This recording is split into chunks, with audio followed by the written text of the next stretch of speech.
All right, good morning. I'm going to go ahead and call the November 4th, 2021 Board of Public Works and Safety meeting to order. Scott is finishing up a meeting. He'll be down shortly. We have several non-5G related items that we're going to continue to move through, and Scott will be here by the time we get to the 5G, which I'm assuming is why we have a number of you here today. Chris, do we have any announcements or presentations? Nope. All right, with that, I'll move forward to the consent agenda. Any questions on the consent agenda? No. Motion to approve? So moved.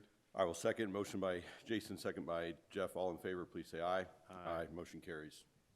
Moving on to item number 5, resolution approving professional services agreement with the Superlative Group.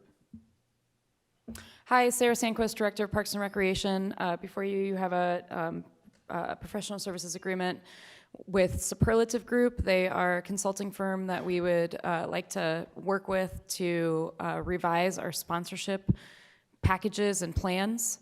So the agreement includes 2 phases. The first phase includes a market analysis of all of our current sponsorship packages, as well as the capacity within this region for sponsorship with different industry partners.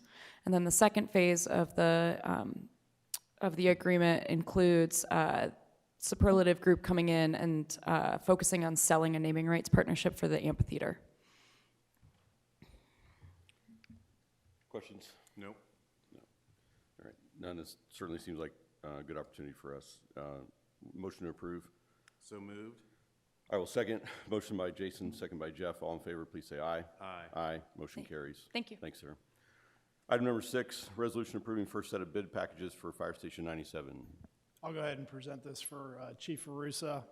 For the record, Chris Greisel, attorney for the City of Fishers, presenting on a resolution approving the first set of bid packages for Fire Station 97. So as this board knows, we're in the process of constructing Fire Station 97, which is under a traditional construction manager advisor arrangement. A construction manager, BW Development, has gone out and bid the first set of construction documents for the completion of the fire station. Those results are before you in this resolution. Well, 2 nuances to point out. There was one low bidder that couldn't hold its bid pricing through the bid, so they had to withdraw that bid. And so the second lowest bidder was approved for that particular trade. Which was the roofing contract that you'll see in the resolution. And there was another second lowest bidder that was approved for the flooring trade due to some non-compliance with the request on the bid. So happy to answer any questions. The fire station's looking to break ground and really get working here in the next 2 weeks, particularly on the site work. Okay. Any questions? Is this the last one, or do we still have any other outstanding? This will be a good majority of it. I think Okay. you'll have probably a second set of bid documents that'll come forward as well with some additional trades, but this will primarily take care of the first phase of the fire station. Great. Thank you. Thanks, Chris. Any further questions? All right. Nope. I'll make a motion to approve. I'll second. Second. Motion by Jeff, second by Jason. All in favor, please say aye. Aye. Motion carries. Moving on to item number 7, request to approve a special purchase for the Department of Fleet Management. Tabitha. Good morning, Tabitha Miller with the Department of Fleet Management. Requesting approval to purchase a Class 8 chassis for the Department of Public Works. We're purchasing this through a special purchase agreement due to receiving substantial discounts from the buying group. Sorry for my being a little bit late. I was caught up in another meeting. Appreciate Jeff and Jason jumping into this out of respect for everyone's time. Are there any questions for Tabitha? Seeing none, is there a motion to approve? So moved. Motion by Jason, is there a second? Second. Second by Jeff. All in favor, please say aye. Aye. Motion carries. Moving on to item 8, request to approve purchase of 12 zero-turn mowers. Tabitha? We are requesting permission to purchase 12 zero-turn mowers for the Department of Public Works. 11 of them will be 60-inch mowers. 1 will be a 72. Reynolds Farm was the lowest bid on this offering. Are these propane, or are they? No, sir. They have gone away from, due to the environment right now, propane dedicated motors. They don't have enough materials to make those also. Okay. Is there any other questions? Is this a replacement or an addition? Replacement. Okay. Is there a motion to approve? So moved. Is there a second? Second. Motion by Jeff, second by Jason. All in favor, please say aye. Aye. Motion carries. Item 9, a resolution approving a special purchase of 2 Pierce Saber top control pumper fire trucks. Requesting permission to purchase 2 pumper trucks from Pierce Manufacturing. We are using the Indianapolis Fire Department bid to receive substantial discounts, which is the reason that the city has gone this direction with that type of truck. One is a replacement for Station 1, and the other is a new purchase for Station 7. Any questions for Tabitha on the fire station request? Or fire engine request? Seeing none, is there a motion to approve? Motion. Motion by Jeff, is there a second? Second. Second by Jason. All in favor, please say aye. Aye. Motion carries. Thank you. Thank you, Tabitha. Next is item 10, a request to approve revisions to the Neighborhood Vibrancy Grant Program. Megan. Good morning, Megan Vukasich, Director of Planning and Zoning. So this item is for some updates to our Neighborhood Vibrancy Grant. So historically, the city has had our Neighborhood Matching Grant and the Tree Matching Grant. A couple years ago, if you're familiar, we combined both of these programs just to help with administration. They were funding similar type projects.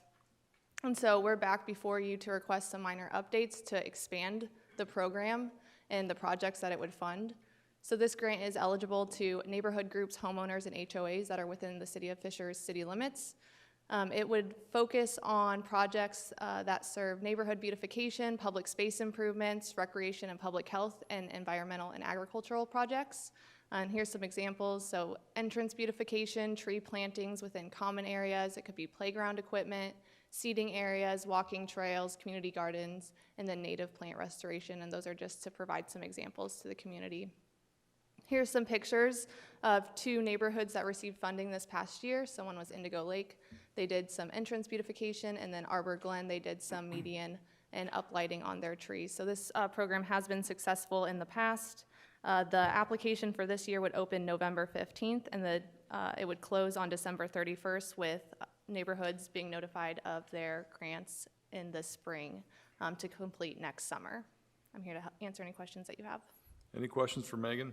So Megan, how many people have applied and how many we granted? Can you remind me this past year and the previous years? So last year, I believe we had 22 people apply, or neighborhoods apply, and we funded 19. And let me just bring up some historical data here. So this is with both of those programs, the Neighborhood Matching Grant and Tree Matching Grant, the historical timeline of that. So the blue would be the funded projects, and then the gray is the requested. And so we're really trying to close that gap on the requested amount versus the funded amount, and we've gotten closer, you can see, in the past couple of years. But as our neighborhoods age, we are seeing more of a demand for this program, and so we just want to make sure that we're encompassing all the projects that would really add to the sense of place of a neighborhood.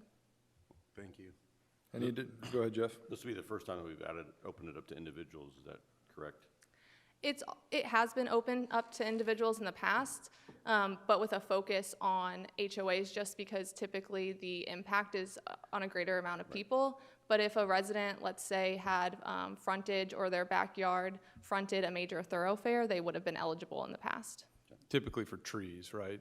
For the backing up to major thoroughfares. Yep, correct. Any additional questions for the expansion language in here? Seeing none, is there a motion?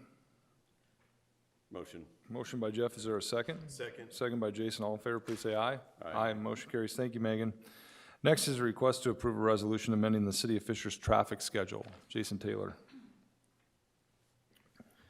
Good morning. Jason Taylor, Director of Engineering.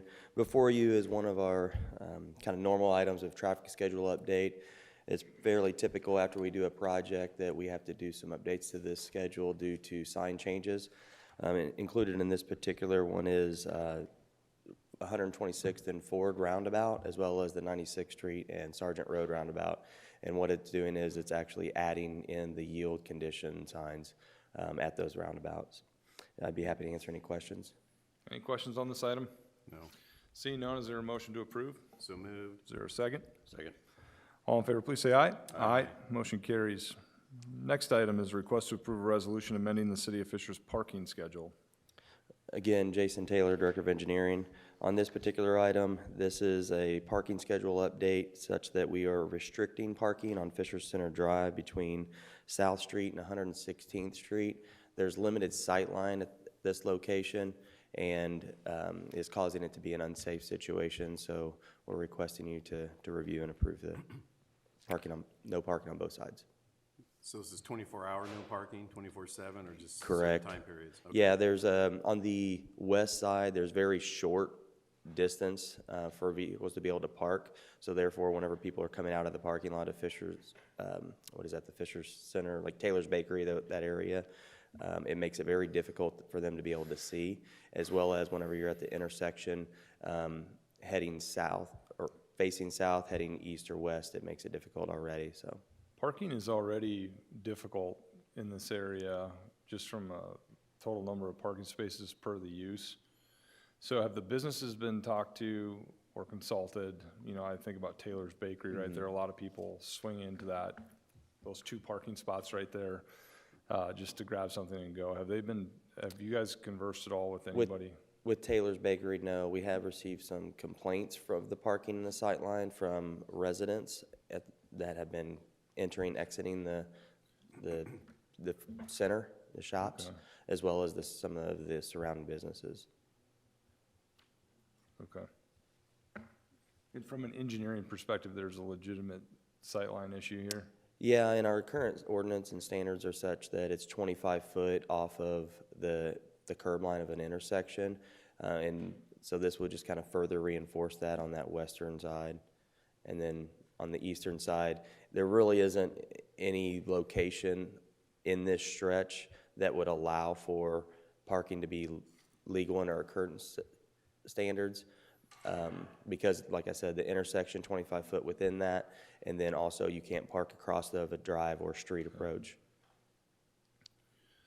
I don't personally have a problem with doing something like this, but I would prefer that we converse with the businesses there prior Understand. to us passing this today without them affording the opportunity to have the conversation. So my motion would be to table this for this meeting, sit down with Taylor's Bakery and a couple of those other businesses there that might be affected by the reduction in parking, and then come back at the next meeting.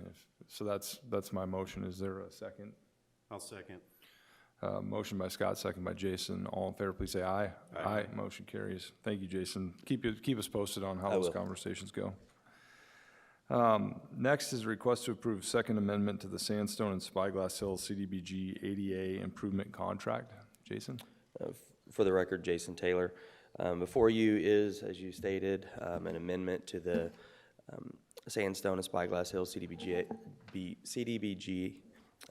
ADA. And essentially what this is it's a formality. The county has already approved this. This work has already been completed. It was a formality from an environmental amendment that we had to do, and we're just asking that the board approve this. Is there a motion to approve? Motion. Motion by Jeff. Is there a second? Second. Second by Jason. All in favor, please say aye. Aye. Motion carries. Next is a request to approve fee proposal for additional services. Request to approve Nickel Plate Trail Supplemental Number 1 for staking of commercial properties. Jason? Jason Taylor. This one is for the Nickel Plate Trail. We have, in our initial conversations with Duke, they wanted to be in coordination with the commercial properties due to insurance and their permitting process for connections to the trail. But after furthering our conversations with Duke, they have changed and they've decided that they would like us to manage that through our permit process, and also adding into it the staking of the right-of-way, which we've done for all the residential properties. This would just amend our contract that we currently have with our consultant, and they have held the fees. Even though it's larger properties, they are keeping the fees the same as what it would be if it was 100 to 150 foot property line. Any questions? No. Seeing none, is there a motion to approve? Motion. Motion by Jeff. Is there a second? Second. Second by Jason. All in favor, please say aye. Aye. Motion carries. Thank you. Next is request to approve fee proposal for additional services amendment number 5 for State Road 37 at 126 to 146th Street. Meckie? Good morning. For the record, Hatem Mecki, Assistant Director of Engineering. And before I use the request to approve additional design services for State Road 37 from 126 to 146, amendment number 4, just to recap, it was for the main design consultant, which was American Structure Point. This amendment is for United. They are responsible for half of the design services on State Road 37. A lot of these design adjustments were for earlier stages in the project. They were for the drainage pipes, and a lot of the design that was done on that part of the project, along with some of the construction services that we're seeing increasingly in a lot of the construction portions of this project. And we also put a little bit of restriction on this supplemental, is that they cannot, we have to provide notice to proceed for $10,000 of the total fee, which is $69,800. And I'm happy to answer any questions. Any questions for Hatem? Seeing none, is there a motion? So moved. Motion by Jason, is there a second? Second. Second by Jeff. All in favor, please say aye. Aye. Motion carries. Thank you, Hatem. Item 16 is a resolution approving a special purchase of a vac truck for water quality. Tabitha. Tabitha Miller, Department of Fleet Management, requesting approval to purchase a replacement vac truck for the Department of Water Quality. Specs were very detailed. We chose to go with a buying group for the discount. Is this the larger of the 2 vac trucks that we have, a replacement for that, or is it the Yes, smaller? yes, it's the older one Okay. that we're replacing. Is there a motion to approve? So moved. Motion by Jason, is there a second? Second. Second by Jeff. All in favor, please say aye. Aye. Motion carries. I think you're staying up here for this next one, Tabitha. Request to approve purchase of 4 Ford Escapes. Yes, we're replacing 4 different vehicles within the city, permitting inspections and engineering. Lowest bidder was Tomwood Ford. Same vehicles we've purchased for a couple of years now. Any questions for Tabitha? Seeing none, is there a motion to approve? Motion. Motion by Jeff, is there a second? Second. Second by Jason. All in favor, please say aye. Aye. Aye. Motion carries. Thank you. Thank you, Tabitha. Item 18, request to approve professional services agreement with MOKB. Parks Director Sarah Sandquist. Hi, Sarah Sandquist, Director, Parks and Recreation.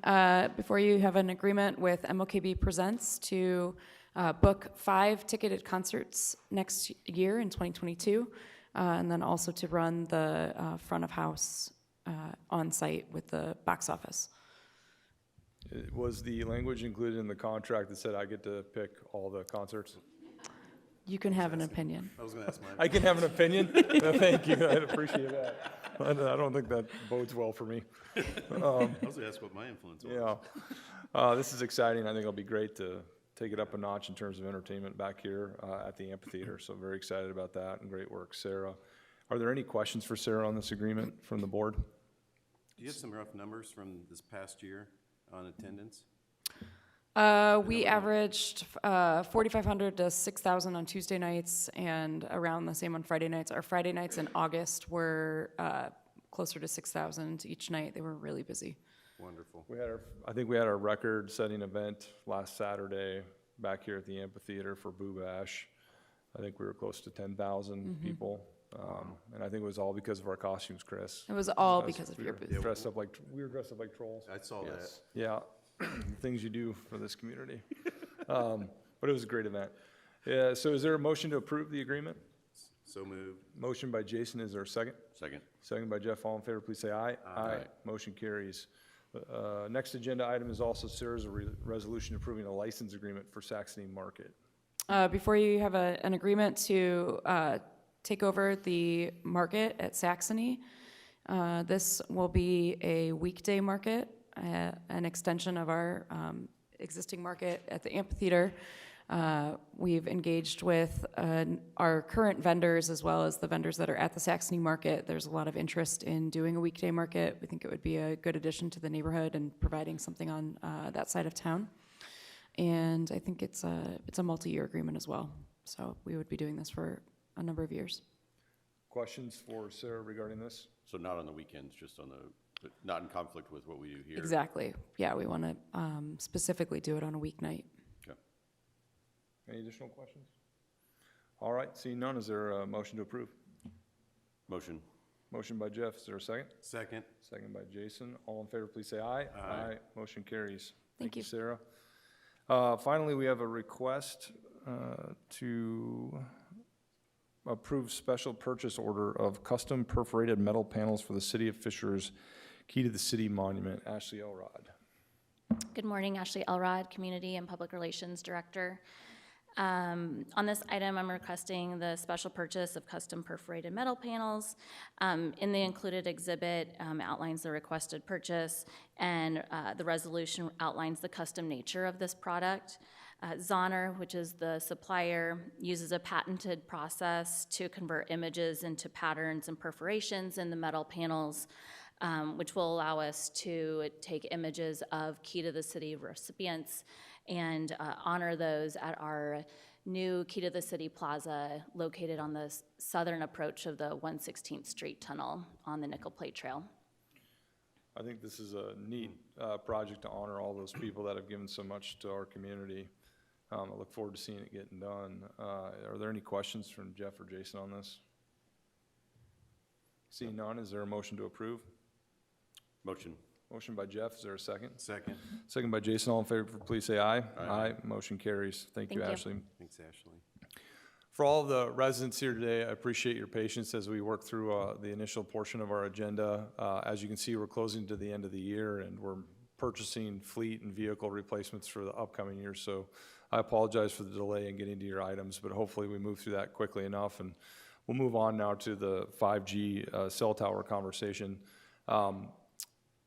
Every 2 weeks we have these conversations. We want to remind you that our jurisdiction is relatively limited as to what we can consider in the application or implementation of these 5G towers. This is something that Chris Greisel, our city attorney, and I have worked on for the better part of 6 or 7 years to ensure that there's collaboration between our residents and the cell tower industry or the cellular industry. Understand that a federal law was passed that preempts local government from having a great deal of authority in this regard, but we still try to work very diligently to try to find outcomes that balance the needs for this technology while at the same time not having adverse impacts on individual homeowners and trying to find a path forward. So each meeting we have, Jason, Jeff, and I sit here and genuinely try to find a good outcome for everyone involved. And so we appreciate your time and your patience as we consider these. Chris, is there anything else that we need to consider before we get started? I think you perfectly summed it up. Okay, and that's coming from an attorney, so that's pretty good. We will go ahead and get started first with the request to approve residential waivers to install small cell facilities in Harrison Lakes. Tammy? For the record, Tammy Houston, Assistant Engineer.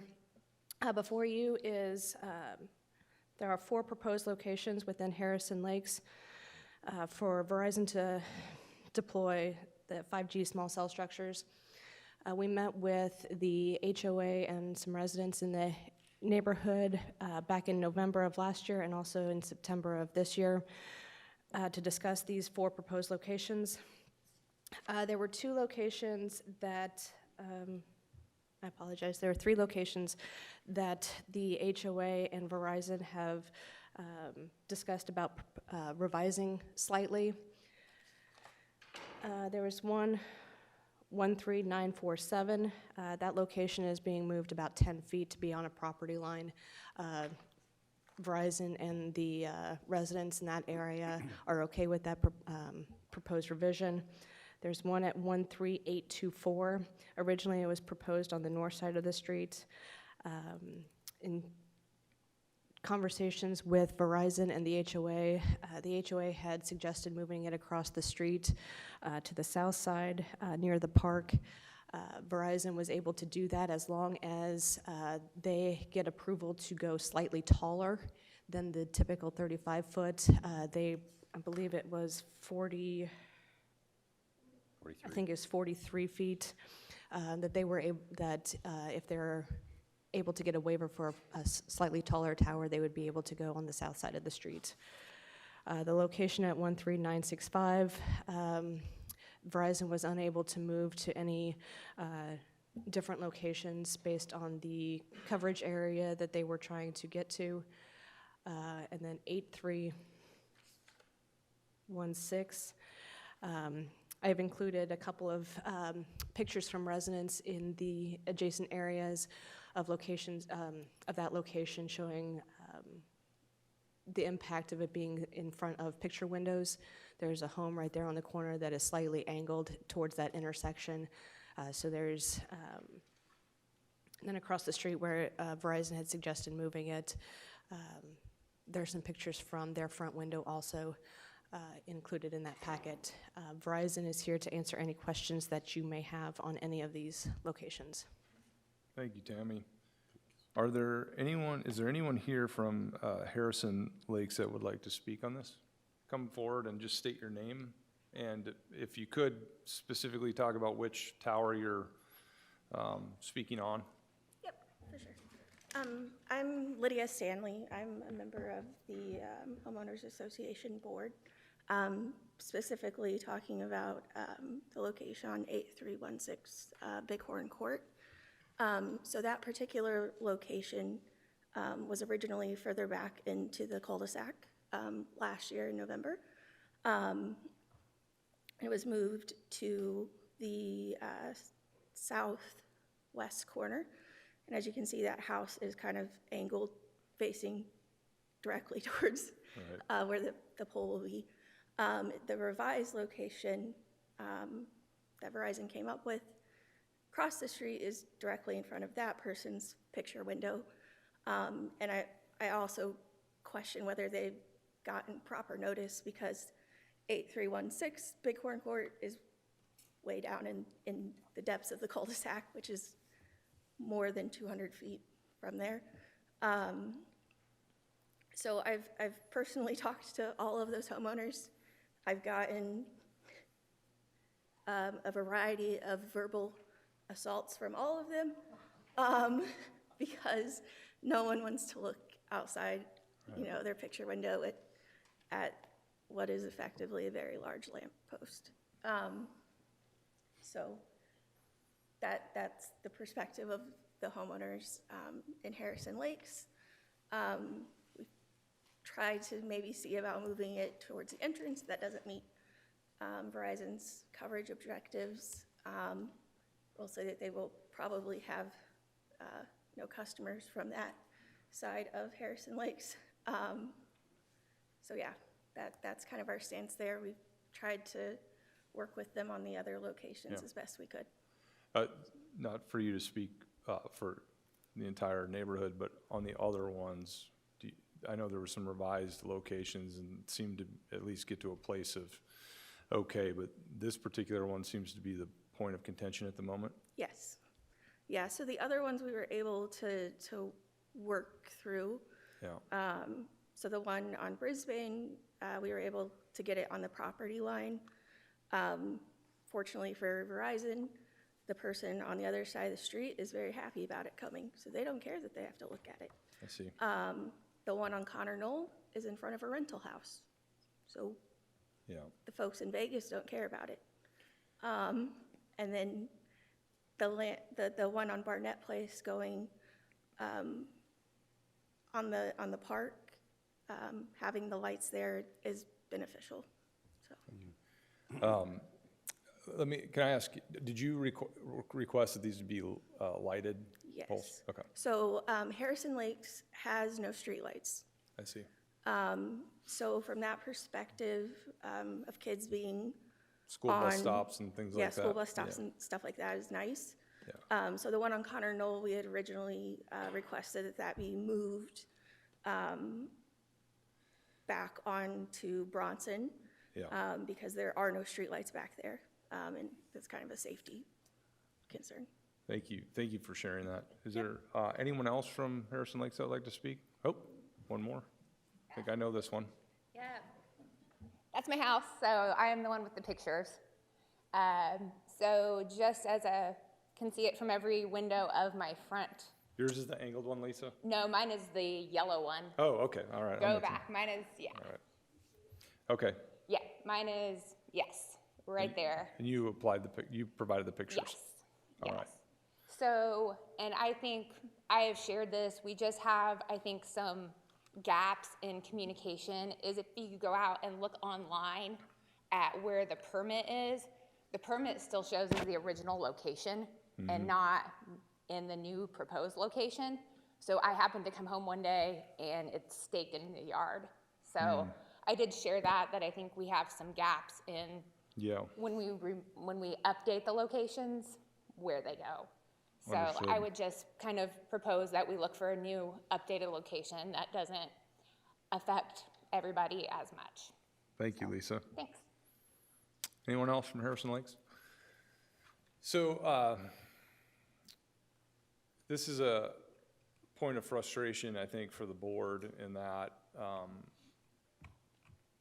our preference has been to put these near the entrance of, communities in common areas, parks, things of that nature at the corner, to move away from adversely impacting residents. And we've heard a variety of reasons from Verizon, trees, line of sight, what have you. But here, it would seem, but moving this pole to the entrance of the neighborhood is doesn't seem to be a significant request. And so I guess, is there someone from Verizon here that could speak to why it is that couldn't move to the entrance of the neighborhood?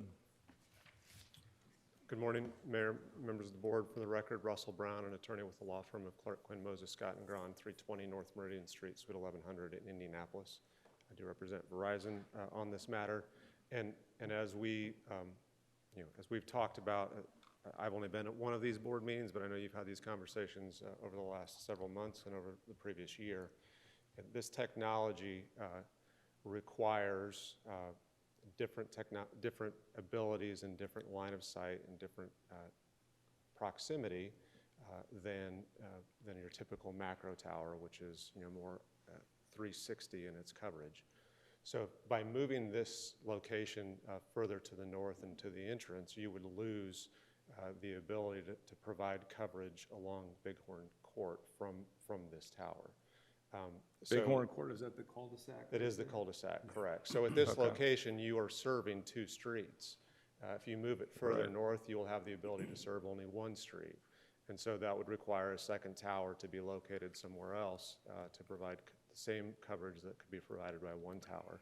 Your goal, like every community's goal, is to have less towers and not more. And so the goal of siting these is to provide maximum coverage opportunities there. And we believe this accomplishes that.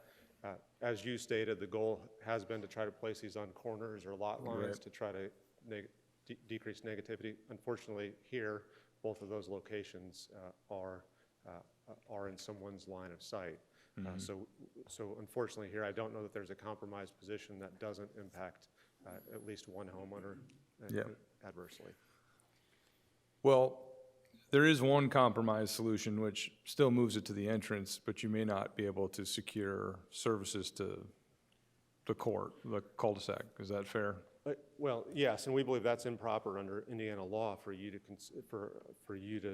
make a determination based on those types of customer service needs or to require us to provide that. So we believe that this is an appropriate location and permitted under Indiana law as it exists today. So my question is, for 13824, we appeared to agree to move it across the street. In an effort to do that, you requested an extension on the pole of 8 feet. So there does appear to be flexibility to move things with some waivers on your end. So this is where I'm struggling, irrespective of your needs with respect to this particular customer or potential customer.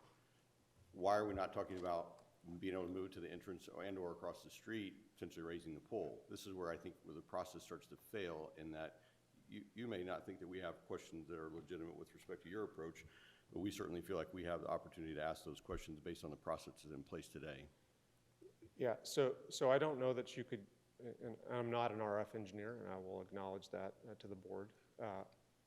I don't believe that there's a height waiver that you could get to that could provide the same coverage if you moved it north. So simply going up a few feet, 8 feet, 8 feet is more than a few, but going up that height distance will still not allow you to provide the same coverage to those providers on Bighorn Court.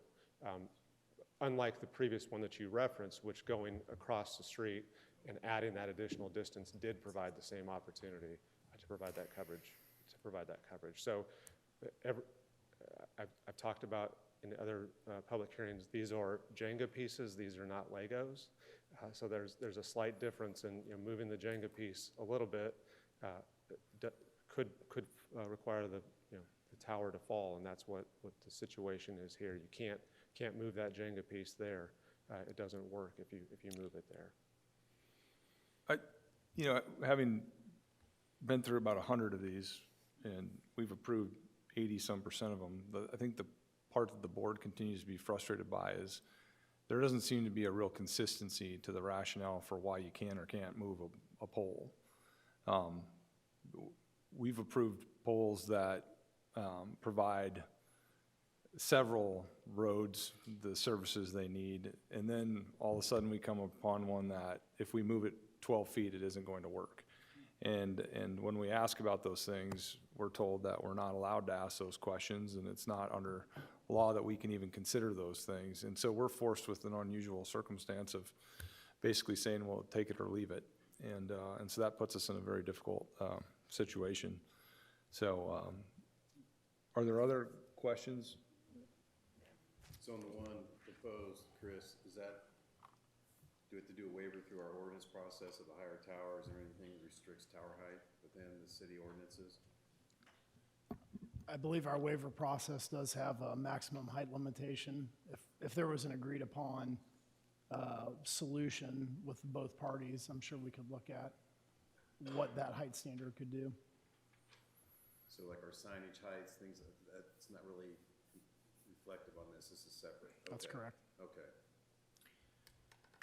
Well, I very much appreciate Verizon's willingness to work with Harrison Lakes on the other locations.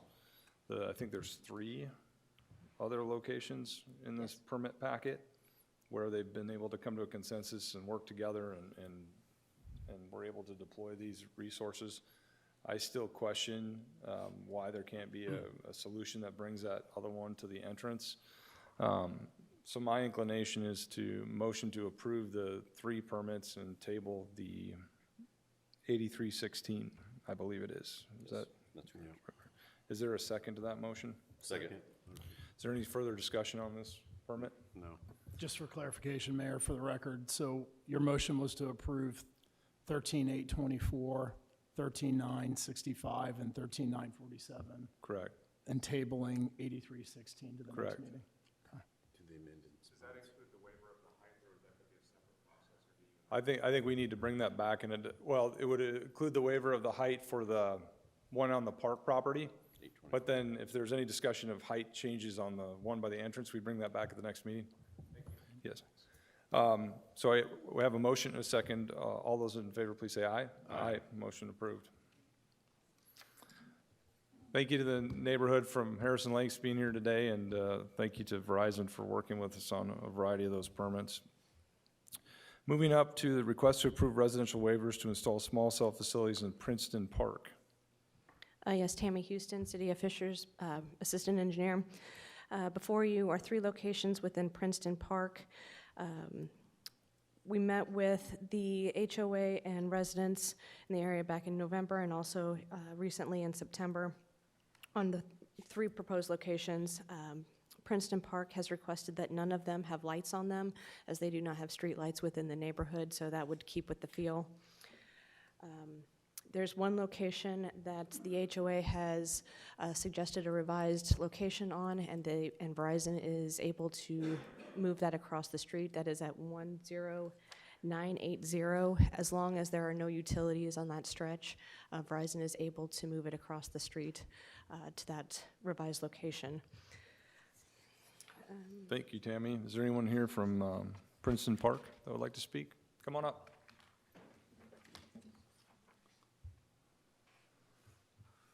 If you could just state your name and address for the record. Hi, good morning. My name is Mark Scheidler. I'm on the board of directors of the Parks at White River, and I live at 6322 Columbia Circle, which is not in Princeton Park, but it's right off of it.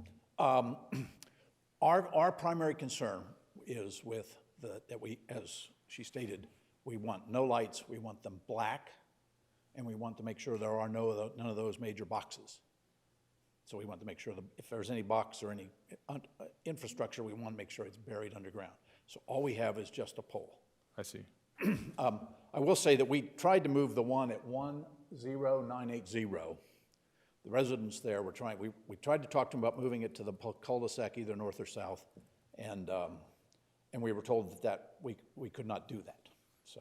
But you got to move to the other side of the road barring any Yes. utility issues? Yes. And I'm just going to state one other thing. Sure. We question whether we are going to see additional requests for cell towers other than what's here. If you'll notice, Rutgers Court would have no service, so we kind of expect one to be added there. And we just noticed another location come up in Oxford Park, which is to the left of this picture, that was not on the previous. So to your question, I think it's a fair question. We don't know. I know you don't. Yeah. That's the point. And I think to be fair to our utility or telecom industry, it depends on capital allotments and other things like that. So they can't necessarily guarantee that there's going to be one next year or the year after that.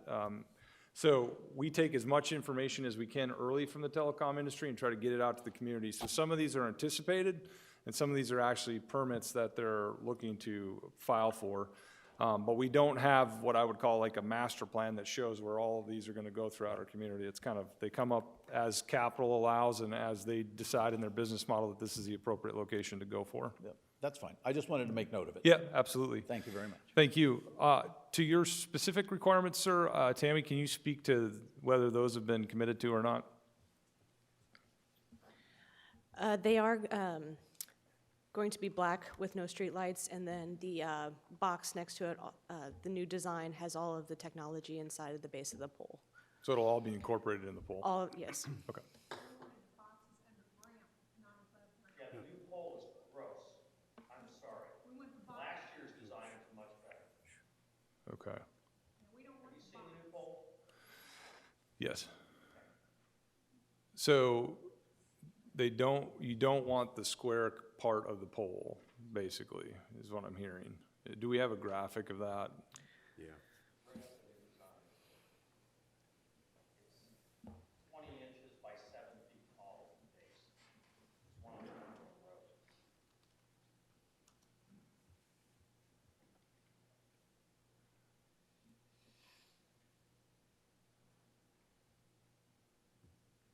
I just don't know what the circumference is, diameter.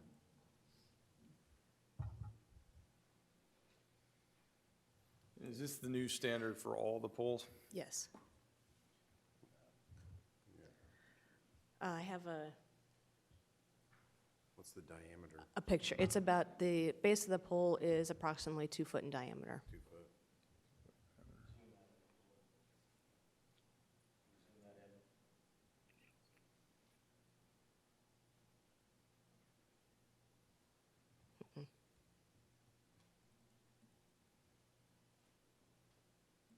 So I assume, and you can ask Verizon this question, but I assume Verizon, this is the standard pole moving forward. Is that fair to say? So you've eliminated the box, which was the prior complaint by a lot of residents to have the, come on up. The box was just on, hanging a little bit on the pole. No, there was, hold on one second, sir. I think if we could have Verizon share their evolution of this pole. For the record, my name is Leonard Strickland with Verizon. Yes, sir, as we initially started deploying back in 2015, 2016, there was a large cabinet that was beside all of the light poles that we were deploying through Fishers. What was inside that cabinet was a DC power plant battery backup as well as the radios.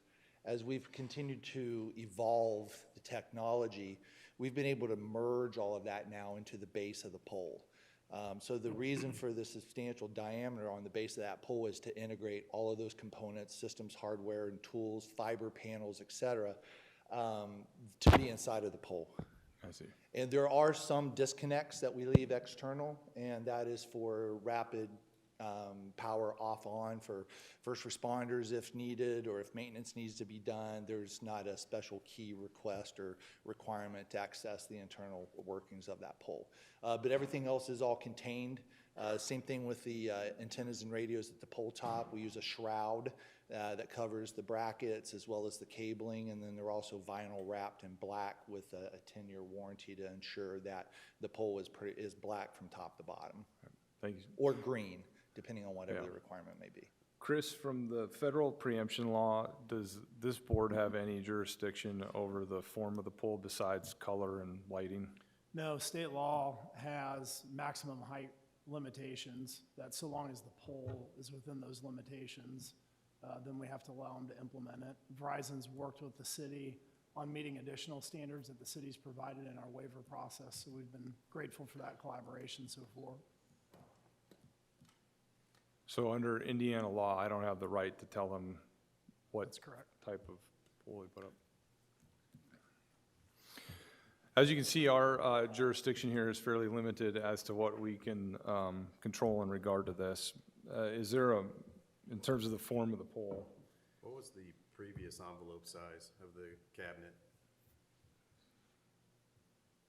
The previous cabinets that we were deploying were anywhere between 4 foot to 5 foot in height, and they were also about 4 to 5 foot in width.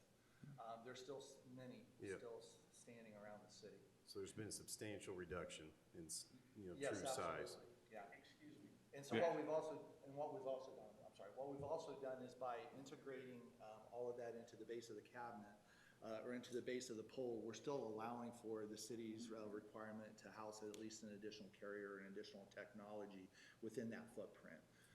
So again, as we try to mix and match aesthetic requirements, city's aesthetic requirements as well as neighborhood aesthetics, there's definitely some give and take that needs to be done. So in our move to get rid of the large cabinet that was causing lots of issues, we've moved that into the internal workings of the pole. So now what you do have is about a 5 foot tall section of the pole that is 24 inches in diameter, so that can handle all of that. Thank you. Thank you. Sir, if you're going to speak, could you come up to the podium and state your name and for the record? My name is Steve Manka. I live on Fairwoods Drive in Windermere. Yep. The poll last year that we were shown when we had a conference call with Verizon looked more like our neighborhood lamp posts, street signs, that kind of stuff. And there was a small box that hung about 6, 7 feet up. Was on there the a pole. box, sir, that would have? No, there was no none of this big box like you see on Geist Road or something like that, no. And I'll be happy to send you in the committee the drawing. It was much more acceptable than this thing. I see. Well, thank you for, and we'll get to Windermere. I appreciate that, but I appreciate you telling me the difference between the two. But I will send you the drawing we were given last year. Thank you, sir. To follow up on that, Sure. Again, Leonard Strickland with Verizon, just to make a point of clarification here, as we've continued to evolve and merge the technologies, last year we did have a pole-mounted cabinet. There's some of those that are around the city and around the county as well too. And as that progressed, they originally looked like refrigerators hanging from the poles. But we've been able to downsize that also. And so then when we started taking a look at our cabinet renderings last year, we were having a pole-mounted cabinet, and we met some pretty substantial objections to that as well too, because they could see a cabinet hanging on the pole. So this again was the continued evolution and the consolidation of the technology and the network to try to meet an aesthetics in the middle ground somewhere. So we went with this type of technology to integrate it all into the base of the pole itself. So that way there's nothing. So this is the only form, there isn't a variety of different scenarios here that you have available to you. This is the only form of the pole. Those other previous evolutions were evolutions. They're no longer available? They're available in a market where the city ordinances and waivers have specified that that's something they would like to see. And so again, they're variable depending upon that, but in this particular case right here, this was the technology that we worked on with the engineering department, as well as a lot of other teams and individuals and consultants to try to meet all the various requirements and demands to get rid of stuff hanging on the pole and put that To all be clear, into a there's, given case. there's no scenario or anywhere in the, is there any scenario in the country today where they're burying those components underneath the pole? I know, I personally do know that there's trials and tests going on where they're doing that type of a scenario, but that's not anything that's been Available. released or available into Verizon's portfolio of service offerings. Okay, thank you. So, Sure. Come on up, state your name for the so record. while he's doing that, Mayor, so Leonard just addressed the one gentleman's question. He just said these poles actually have forward thought about other carriers to be included in there. So he was asking about other poles popping up. Potential for co-location. Potential, right? So my name is Jacob Lawrence. I'm actually here for Windermere in the capacity of their legal counsel, but I'm actually a member also of and a resident of Parks of White River. The question was brought up as far as what state law will allow you to do, and as far as that, I don't think that goes as far as it needs to, as far as that question was concerned. If we look to, because what we're dealing with here is we're dealing with House Enrolled Act 1164. That's the state law that everybody's trying to refer to and Verizon's trying to hang their hat on as far as, oh, well, we basically get carte blanche to do what we need to do because this was set out. Well, the issue is that, well, yes, this board has limited power. It still has some power. And big part of that is the aesthetics are the key. So if we look to federal precedent from the 9th District and the 2nd Circuit, so first, City of Portland versus United States, basically the court there, the federal court has basically stated that any harm caused by unsightly or out of character deployments is necessarily subjective. So basically that preserved the locality's abilities to deny these on aesthetic purposes. Same thing occurred with OmniPoint v. White Plains, which is the 2nd Circuit case, and that out of New York, which basically stated at that point that if there's an adverse visual impact, there is required to be an adverse visual impact study done. Now, when we brought this to the state legislature, they pretty much said, Mr. Lawrence, your 2 minutes are up, please leave. But they didn't consider any type of potential federal challenge that could occur, which we all know 1164 is brand new, just passed. There have been no challenges to this point. So at this point, that would allow this board to still undertake their ability to deny on the aesthetics. I just want to make sure that I stated that as far as this, and I will actually request to speak on the Windermere when it's that time. Absolutely. Thank you for that legal synopsis. Chris, anything on that?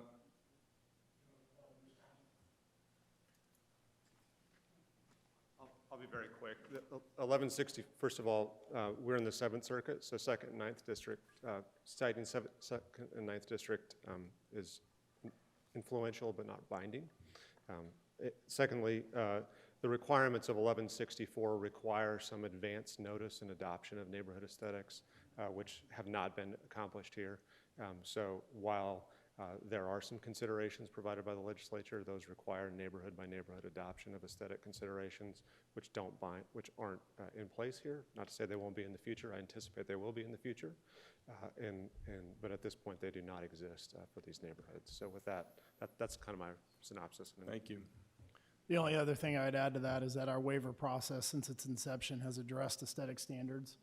And thus far, Verizon has worked with us on those aesthetic standards that have been established in our waiver process. Right. Well, let's stay focused on the individual neighborhoods, and we'll take up the arguments. I think many folks here are from Windermere, and we're going to get to that conversation here shortly. Is there a motion to be considered on the Princeton Park implementation of polls?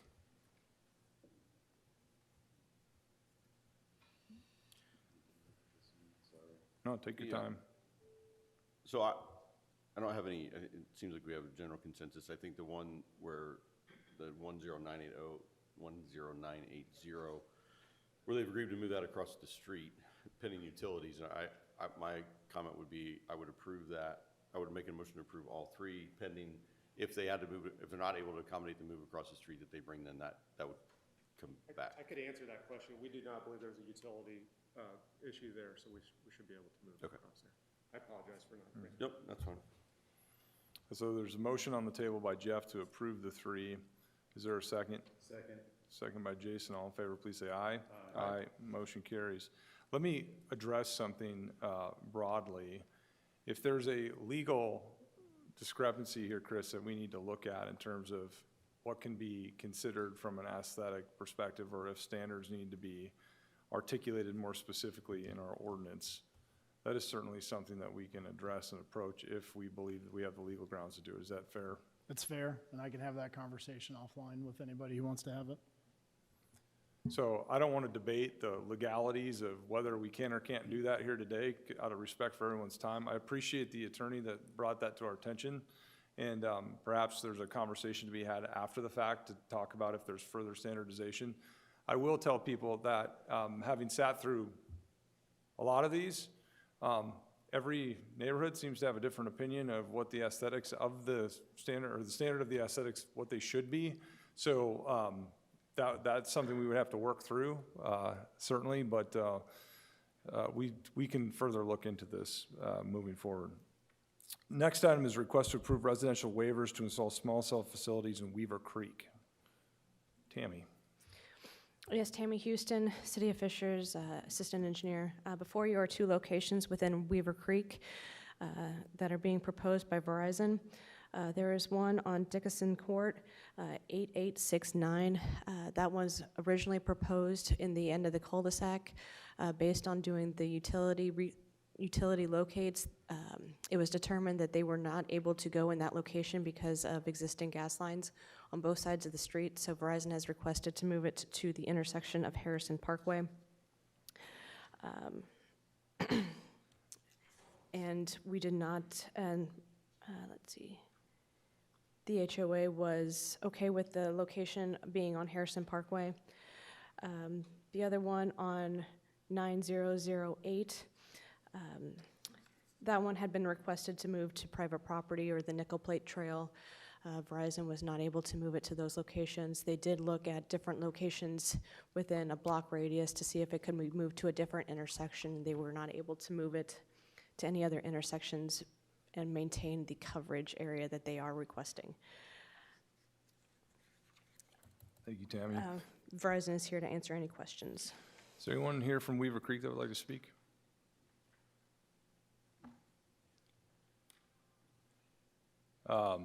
So I appreciate Verizon's willingness to move 8869. That is a massive improvement in location from where it was located. 9008 seems to be problematic in that it, at least from what I see, it is in the front window of two homeowners.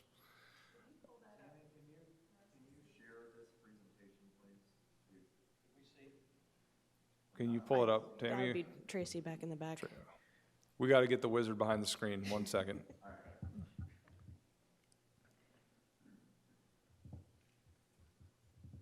I also apologize for the temperature in this room. We must be saving money today or something. I don't know. Okay, so what I was referring to, if you scroll up, Tracy, if you can hear me. Oh. Go way up, go up just to the summary view. First, go down one, keep going, right there, stop. As you can see here, 88, 89 is it? 69, started off at the blue dot, ended up at the yellow dot. As you can see, that's a significant improvement on the adverse impacts of the residents. It gets out to the intersection across from some common areas. So I appreciate Verizon's work on that. If you scroll down to the next one, please. This one, from my perspective,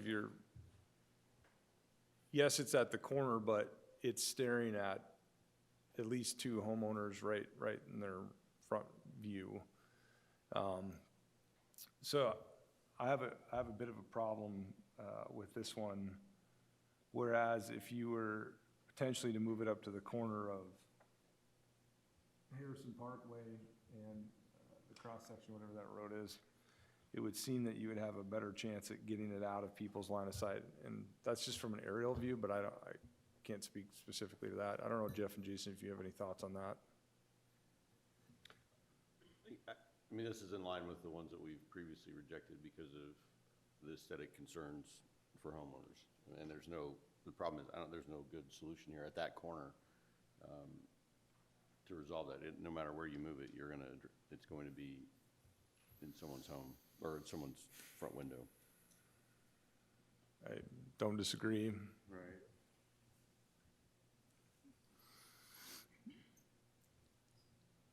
Well,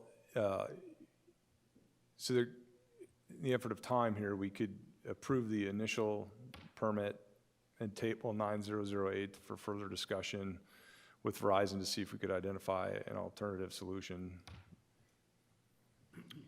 I would make a motion for that. Motion by Jeff, is there a second? Second. Second by Jason, all in favor, please say aye. Aye. Motion carries, thank you, Tammy. Next is a request to approve residential waivers to install small cell facilities in Weaver Woods. Tammy Houston, City of Fishers, Assistant Engineer. Before you is one location within Weaver Woods.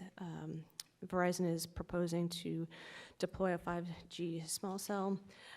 Initially, the proposed location was on the cul-de-sac area of Weaver Woods Place.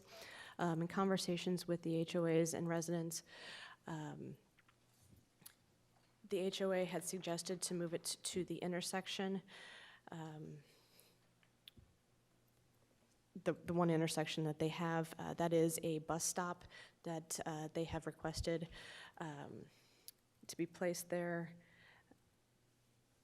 They I would assume like they want lighting for that? They would like to have lights, but with the possibility to have them turned off if they are too bright and too impactful to the residents in the area. I doubt that would be a big issue for Verizon, would it? Okay. Tammy, is that it on Weaver Woods? Yes. Is there anyone from Weaver Woods that'd like to speak? Yes, sir. If you could just state your name and address for the record. Good morning, Jeff Moe, 8378 Weaver Woods Place. Wondering, I just want to confirm that the location is correct, the proposed location. If you can scroll down, right there. Okay, yeah, so that is a bus stop, so we're all in agreement with that. The one thing I would ask, though, the Neighborhood Vibrancy Grant Program. Yes. Can these types of locations be included in that program? We would want to put some, beautification around that area, some bushes, plants, flowers, whatever. I think my understanding is it's pretty versatile now under the language, so it can be used. I mean, obviously from a public right-of-way standpoint, you have to be careful what you put in the public right-of-way. Whether it would affect line of sight, things like that on an intersection. You couldn't put a big shrub up where people can't see down the road, things of that nature. But other than that, I don't see that there'd be a problem with that. Okay, all right, very good, thank you. Thank you. Are there any other questions or comments from the board? No.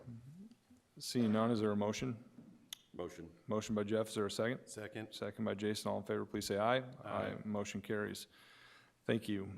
Next, in our final item for the day is a request to approve residential waivers to install small cell facilities in Glen Abbey Village. Tammy?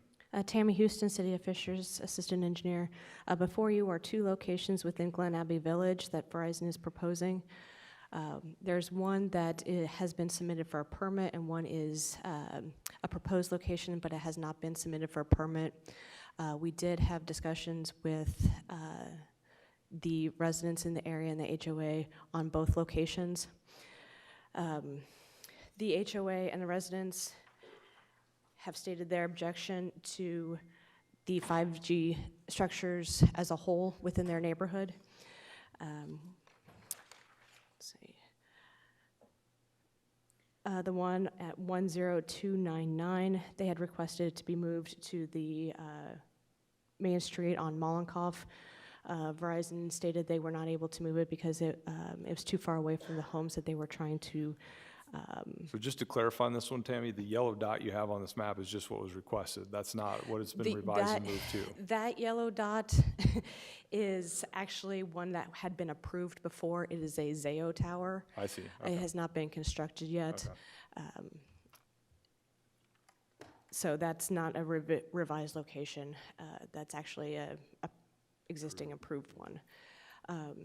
But Verizon stated they were not able to move out to that location and co-locate there because it was too far away from the homes that they were trying to service, and the fact that that structure is not there currently today. The HOA did request that no lights be installed on these structures. They are against the structures due to public safety issues and poor aesthetic design. The one at 10186 Glen Abbey Lane, the conversations on the Verizon call was to relocate the proposed location to the south to be more of a common area near the neighborhood signage, so it was away from people's homes. Verizon stated that they are able to move it to the south there near the brick entrance wall. Verizon is here to answer any questions. We did receive a number of public comment on Windermere as a whole. I believe you guys have received those.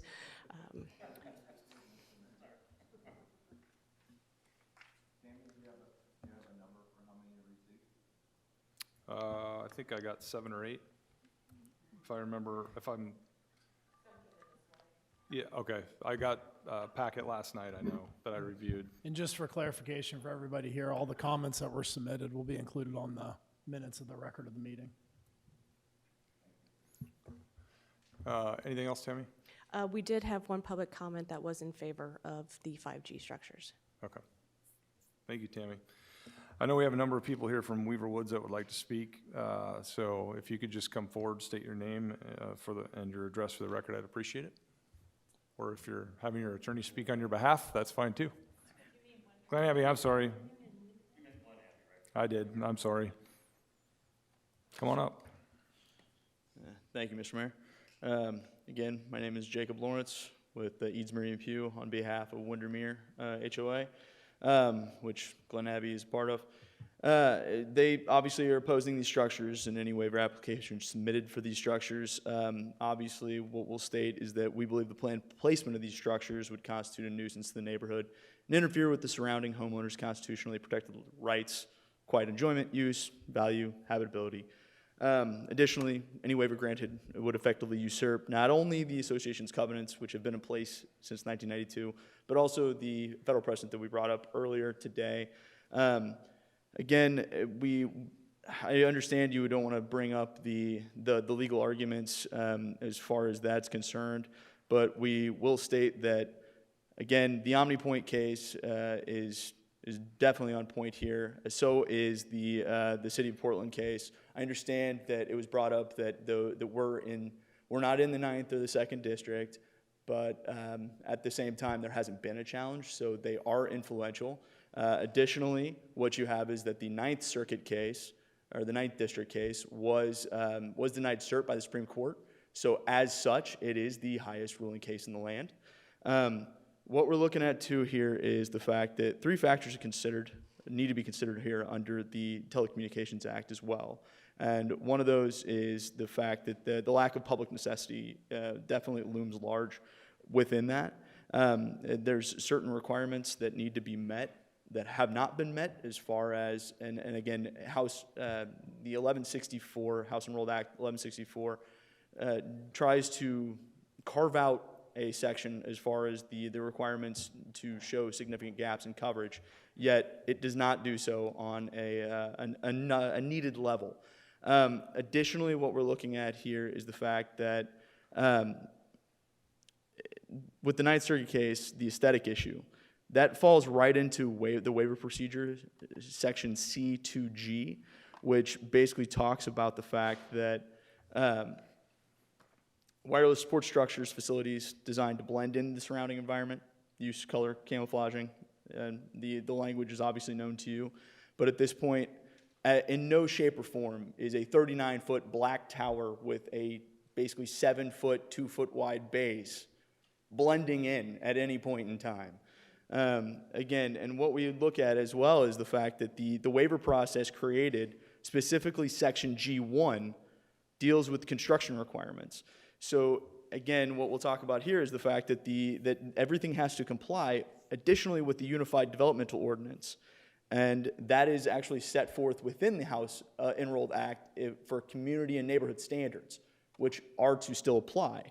Here, the UDO is especially important as its provisions bar the planned structures, so specifically Article 5.3, Section 533C1A and B, as well as 620, Section 620.2, 1, and 4. So if you look at Section 533C, it talks about spectrum-based transmissions and receptions. That is, it's ill-defined as far as in the waiver process what an actual wireless support structure is actually considered, because it goes back and forth between structures as well as any type of other issue, especially with the amended resolution. So if we look at that, it would still apply, and at that point, any telecommunication tower, which again, you have an ill-defined point in language, it can't be 500 feet from a residential structure, nor can it be at least 80% of its height away. It has to be 80% of its height away from a property line, which if you can tell me that either one of those towers are, if you're looking at a 40-foot tower, are basically 30 feet away from the property lines, I mean, I would probably hand you my law license right now. Again, I say ill-defined because we talk about the fact that it goes back from a freestanding structure designed to support a capable supporting wireless facility and a utility pole, and it keeps going back and forth. So the ambiguity has to be held against Verizon as well as the city in interpreting the intent of this. So when you look at the ambiguity of the term, obviously the UDO itself defines that a term in ordinary meaning would be there. Now, as to the issue stated, that I've already stated, the planned structure, 2535 is what it's called. So 10299 Cheswick Lane has an additional UDO problem as it appears to violate the vision clearance at intersections. So that section specifically restricts any kind of obstruction in vision between the heights of 3 and 8 feet above the established street grade, and states that no primary or accessory structures can be planned or projected into that vision clearance area. So here again, 1164 may be argued that it applies, it overcomes these issues, but the language itself of 1164 would defeat the argument in that the permit authority, meaning this board, has to comply with the guidelines adopted as it pertains to an application if those guidelines were adopted and published prior to the submission of an application, which the UDO most certainly does. So again, we talk about the aesthetics here. The aesthetics are the absolute key here. They don't blend into the community as required. They don't comply with the rules that this municipality put in place, nor the federal courts have upheld. So to approve these waivers is not only completely disregard what we believe the established rule of law would be, but also would completely negate the will of the citizens that reside in this community that want to protect their homes, which at this point is most of the time their biggest asset. So we respectfully request that you would uphold these rules, respect the will of the people, and deny these requests herein on the basis that you have the power to do so through the aesthetic purposes. Thank you. Thank you.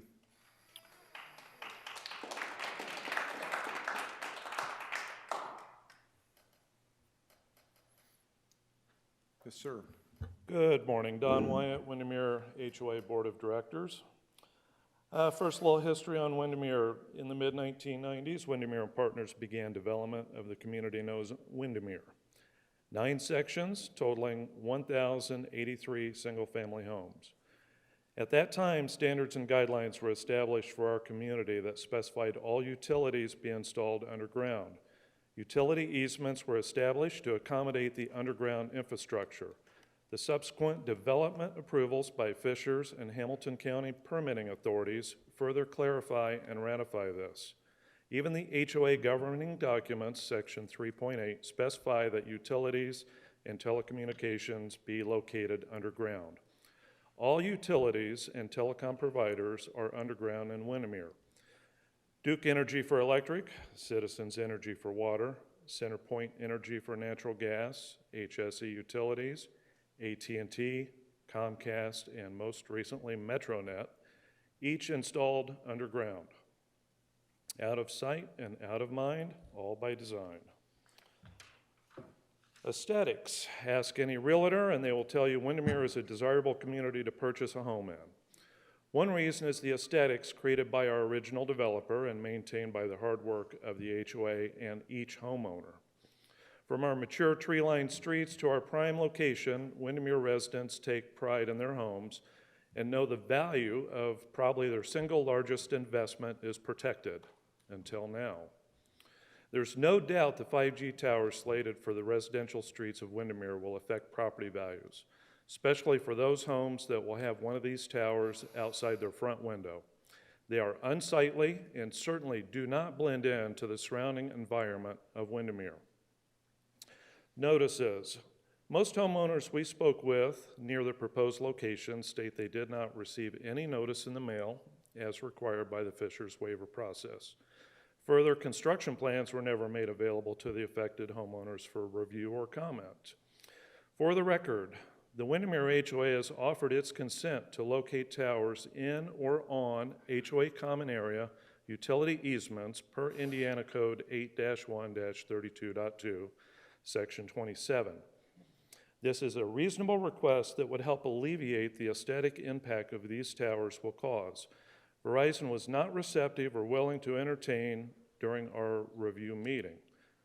It appears they just want to install these in the right-of-way.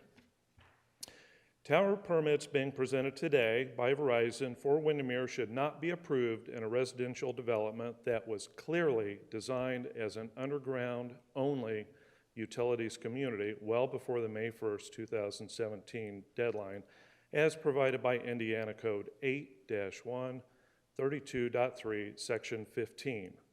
Further, the aesthetic impact will certainly decrease the property values in Windermere. We embrace and welcome new technology, but not at these costs. Thank you, sir.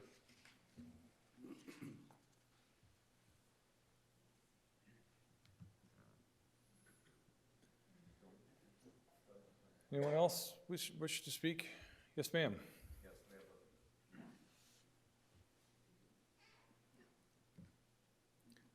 Hello. Okay. I'm Sonia Johnson. I live at 10181 Glen Abbey Lane, and I thank you for listening to us. Now, I'm not a lawyer or anything like that, so I'm going to talk. Appreciate that about you. No offense to the lawyers in the room. So, I'm going to talk to you as a citizen, an avid gardener, and a walker, and as someone who has a lovely front porch in which I entertain the kids in the neighborhood and the old fogies who talk with me in our rocking chair. I mention that because this is a very friendly, warm neighborhood. And one of the reasons is because the people who developed it really use that theme of a beautiful, idyllic kind of Americanized English village. I mean, we have the manicured yards.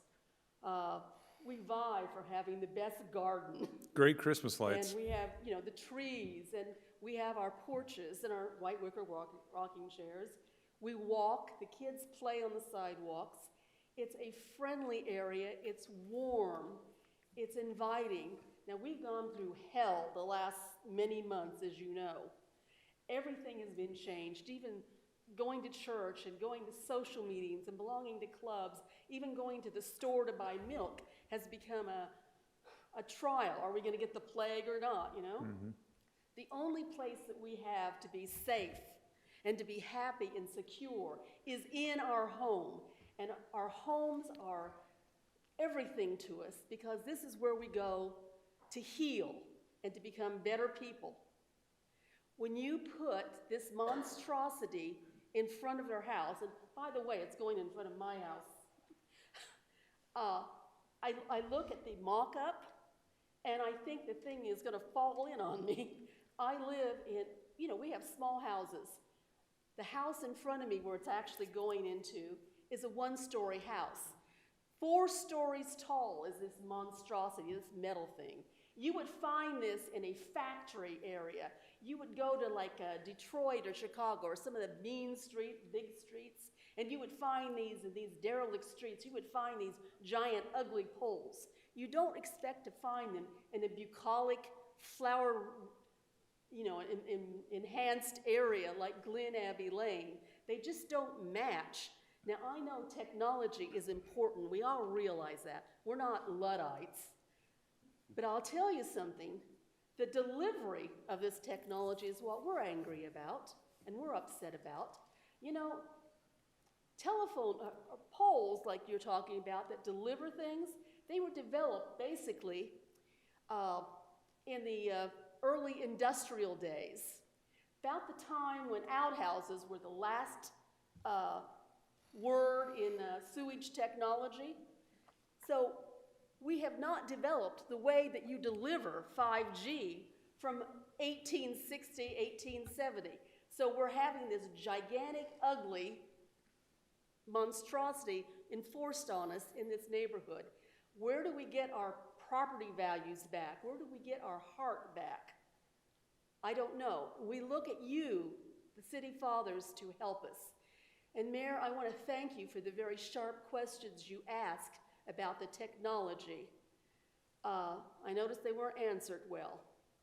And I hope that you help protect the neighborhood that we live in, because Fishers is known as a place that's family friendly, that you can have your kids play in safely. We old people can walk at night and in the evening and not worry about being knocked in the head. But if this thing goes through, then we will know that our neighborhoods are not safe from this ugliness. So help us, help protect our neighborhood, help protect Fishers. I thank you for listening to me, and I hope you've heard my words. Thank you, ma'am. Thank you. Very much appreciated. Yes, sir. My name is Ryan Blue. I live at 10080 Glen Abbey Lane. So I submitted lengthy public comments. I'm not going to go read that whole thing. But I do want to point out that one of my concerns is really well shown on this figure, and it's that we have this Zio tower like 60 yards away from a Verizon tower. And my concern is Verizon's one company, and there's going to be more companies that want to install 5Gs in these neighborhoods. And if we don't put a stop to this, I mean, there's possible that, if we say, well, we throw our hands up and we say, we don't have any power to do anything about it, our hands are tied, I'm really concerned that these things are just going to be all over the place. And, 2 here is too many, in my opinion. But we start talking about multiple companies, multiple build-outs, because the whole deal is going to have to be, well, you can use our tower, but it's going to cost you. And if they can't come to an agreement, then it's just build out after build out. So I hope you read my public comments. We did. Thank you, sir. And that's all I have to say. Thanks. Thank you. Anyone else? Yes, ma'am. Good morning. Morning. My name's Deb Schmucker. I actually live in Oxford Park, Parks of White River. I'm at 10985 Loyola Court. One of my closest friends actually lives at 10184 Glen Abbey Lane, which was right where the tower, and unfortunately she was sick this morning and could not be here.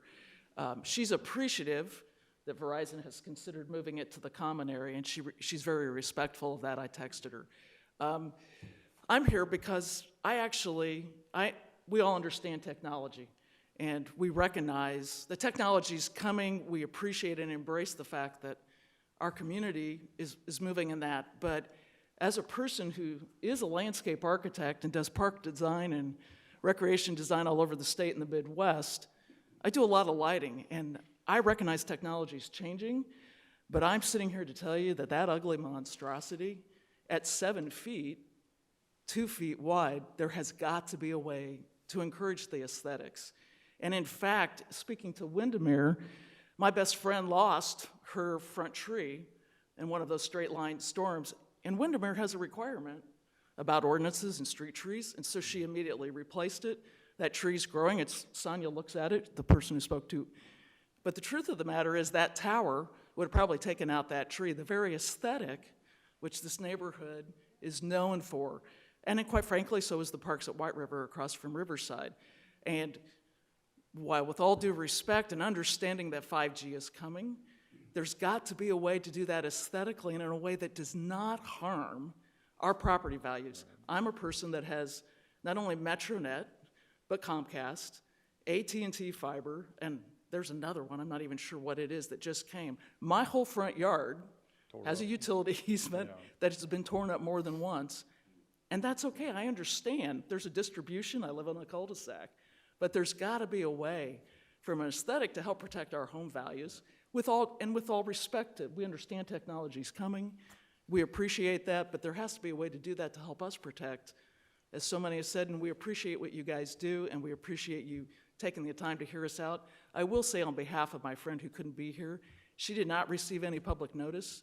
The first time she knew for sure that it was coming in her front yard was when there was a stake put in the ground with a picture, and that picture didn't even fully represent the latest and greatest pole that was going to be put there. In fact, I got a text message, I was out of state, a picture of the prototype, and I said, well, you need to go down and see it on Geist Road and see what it's really gonna look like. So I would encourage, I think somebody else mentioned, communication, I think really needs to be improved, and and I have great respect for the HOA and the other board members that have spoken. They're really working on behalf of both of our neighborhoods, and I know that there are so many other people, because this meeting is at 9 o'clock, would have shown up, so I just wanted to say we appreciate what you're doing, but also a bigger consideration. So thank you very much. Thank you.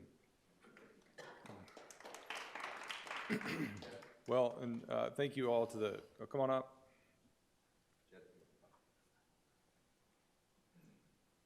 I'm Brian Butler. My address is 10055 Muirfield Trace, Mr. Mayor. I appreciate the opportunity to talk to you about 5G specifically for Windermere. I'm an electrical engineer by training. I'm a professional engineer registered in the state that I am in private practice. I am not against technology. I lead a technology group in our firm that designs educational technology for schools from here across the country. I know Verizon is on version 3, but we need a version 4 or version 5 before it's acceptable in my mind for the Windermere community, because of the values and the aesthetics and the care that people take in that neighborhood to look out for each other. Sonia and I have talked. We have a range of incomes, a range of property values throughout the neighborhood. And in my mind, we started this process in good faith with Verizon in March of 2020.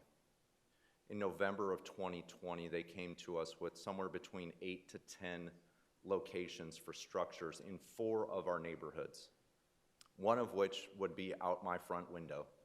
I live 2 doors down from where John Wexler used to live in the neighborhood. You've been past my house numerous times, Scott. I've lived there for 17 years. To me, this is a threat from a utility that is in their technology infancy, and we don't want to be bleeding edge with this because it's never going to go away. And I think that the rules and regulations that we ultimately follow should be considerate of property values, aesthetics, and public safety. Structure 2535 does not meet the unified ordinance for visual clearances at an intersection.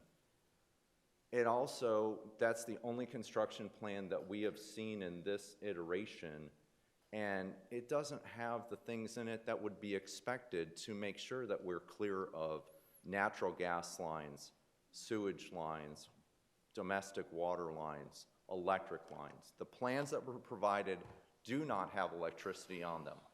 They do not have gas lines on them. They have some sanitary on them. They're incomplete. As a registered professional engineer, if I were to submit a document like that, I would get rejected by every municipality that I've ever presented anything to for approval.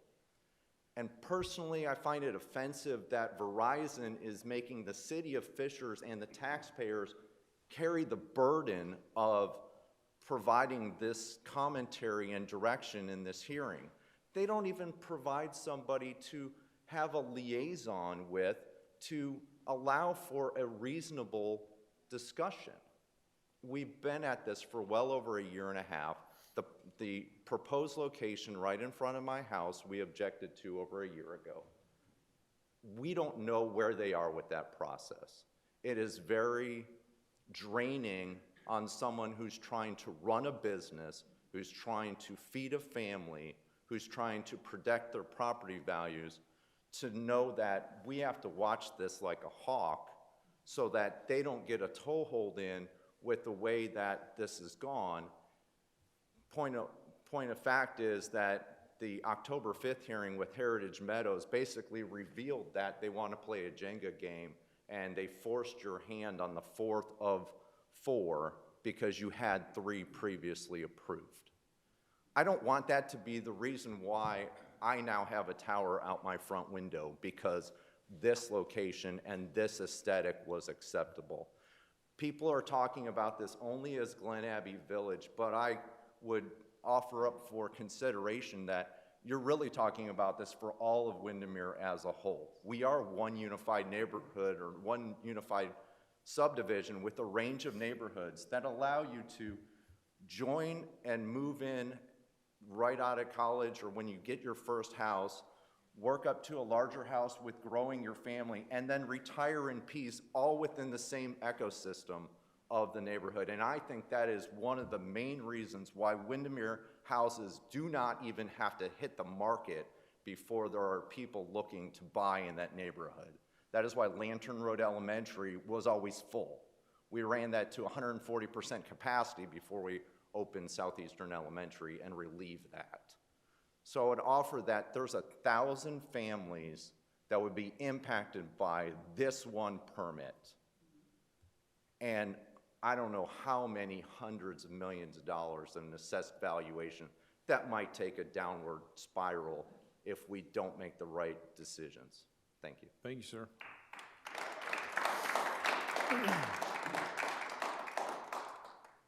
Yes, ma'am. Hi, my name is Julia Huber. I live at 11353 Trayburn Drive. I don't live in Glen Abbey, obviously, but I agree with what has been said completely and wholeheartedly, that you allow a foothold in and in it comes, and the tide is broken and it just comes in. And the aesthetic, yes. What about health concerns? No one's brought up anything about that. I have a daughter who has a lot of immune-compromised issues, chronic illness. She's 27 and lives in our home, and I don't want anything damaging her any further. Also, speaking to the guy that just spoke, my parents live down the street from me on Trayburn Drive, and they're elderly. And yes, there's like a generational thing that happens in Windermere that is beautiful, that we want to maintain. I am concerned for my parents' health as well, as my dad is a 7-year heart transplant survivor. He's on immunosuppressants. There's a lot of elderly people in Windermere Village, the community there, that have a lot of health concerns. Who is here speaking for them? I have no idea, but it will be me if it must be. And I really don't want any part of this in our subdivision. It is a beautiful subdivision. We moved literally across the street from Lighthouse Cove to Windermere because we love Windermere. About 17 years ago, we moved there, and we have loved it. It is a beautiful neighborhood, and I really, really would ask that you be our advocate here in stopping this process. Thank you. Thank you. Okay. Well, thank you all for sharing your comments. I'd like to provide perhaps a little bit of perspective. Oh, sorry, I have one distinguished gentleman in the back that'd like to speak. I think I know him. This is Councilmember John Weingarten of the City Council, also a Windermere resident. Good morning, John Weingarten, 10235 Woods Edge Drive in Windermere. Not surprised at the representation of this community today.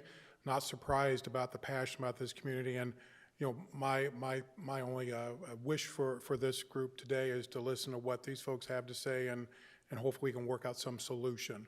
I've lived in my home for 26 years. I built the home.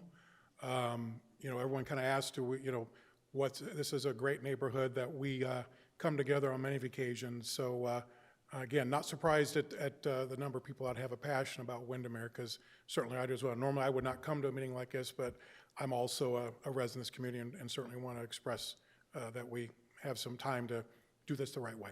Thank you. Thank you, John. And I can attest to the residents of Windermere that John has shared your concerns with me on a number of occasions in his role as a city council member. A little perspective, if I could. I know you've been here a long time, so I'll be brief.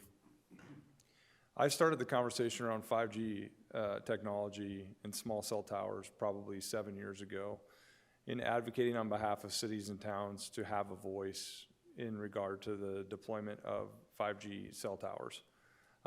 The original language contemplated by the state legislature was a complete preemption of any authority by local government. So if we wouldn't have fought at the State House to provide this forum, you would have no forum. It would just be deployed. The legislation that passed gave local governments a whopping 72 hours to adopt legislation that would allow us to have some waiver process, which you're going through right now. Chris Greisel, our city attorney, drafted that language, and we're one of only a handful of communities that even took the step to adopt that. So there are several communities around Indiana where a telecom industry, and I'm not trying to demonize the telecom industry. They have a purpose and they're trying to deploy their technology. But there are a lot of communities where there wouldn't be a formal process for you to express your concerns, and they would have jurisdiction to go ahead and deploy those towers where they see fit, as long as they met the requirements of the state law. Since the state law has been passed, Fishers is one of the first communities, I think mainly because of folks like yourselves that have great neighborhoods. You're consumers, you have high income levels, and you tend to be wired to the internet and everything else, so you're a consumer. So it has attracted capital from people like Verizon and other telecom industries that want to come into our community and deploy this. So Fishers is on the front lines of new policy and new legislation that has come forward. We are doing our best to interpret the intent and the explicit language of the law associated with the legislation, and as well as the local ordinances that we adopted. And we have developed these processes as we go. It's been a continual evolution on our part to try to ensure that we're providing you a voice and that we're following state and federal law regarding this. As you've seen from time to time, if you've watched these before, Verizon and their legal counsel will come up and articulate why they think that we're considering things that are beyond the scope of state and federal law. And that is, in some regards, a veiled threat for a challenge or a lawsuit for us to go battle this out in court. I think the attorney that stepped forward and recited a variety of concerns, questions, case law, brings up some interesting questions that we haven't contemplated necessarily. Now, I am not the Seventh Circuit, okay? I'm not the Ninth Circuit. I'm not a lawyer. I'm not an attorney. We here, the three of us, advise and try to come up with the best solutions from a public policy perspective and from balancing the interests of the homeowner's perspective. When it comes to questions of the legal authority and what context or how far we can go in making those determinations, the questions that were brought up today, my recommendation is that we table these considerations today. I would like the attorney that brought his questions of how far or what we consider to provide those to my legal counsel, Chris Greisel, and to Verizon as well. And I think we need to come to some determination on what is considered and what isn't considered in our decisions up here. Is that fair, Chris? So for all of you here, my recommendation will be to not move forward with these permits. But what I want to do is clarify what can be considered in our decision-making process. And to be honest with you, what might end up is just a bunch of attorneys arguing with each other. And if that's the case, then we'll have to make a decision from a public policy perspective, and likely that ends up one way or another in front of a judge to figure out what makes sense. But for the time being, why don't we get the lawyers together to understand everyone's legal positions, and we move from there. And so to do that, I think we have to table these. Is there any further comments or questions from the rest of the board? No. Okay, is there a motion to table the permits? Yes, sir? Question? Yeah, I have a question, because I don't, there was a shot clock here that was talked about. If you table it, do you think, give them implicit authority to do it? I think we still have 2 weeks, don't we, Chris? So we have another Board of Works meeting coming up in 2 weeks where we can make a determination. Is that fair, Tammy? So we have the time allowed without it becoming automatically an approved permit. Yes, sir? Mark Scheidler again from the Parks, Princeton. Yeah. Are you going to table all of the requests for today or just the? Just the one that just the Windermere one at this moment. Any other questions? Seeing none, is there a motion to approve or to table? Yes, ma'am.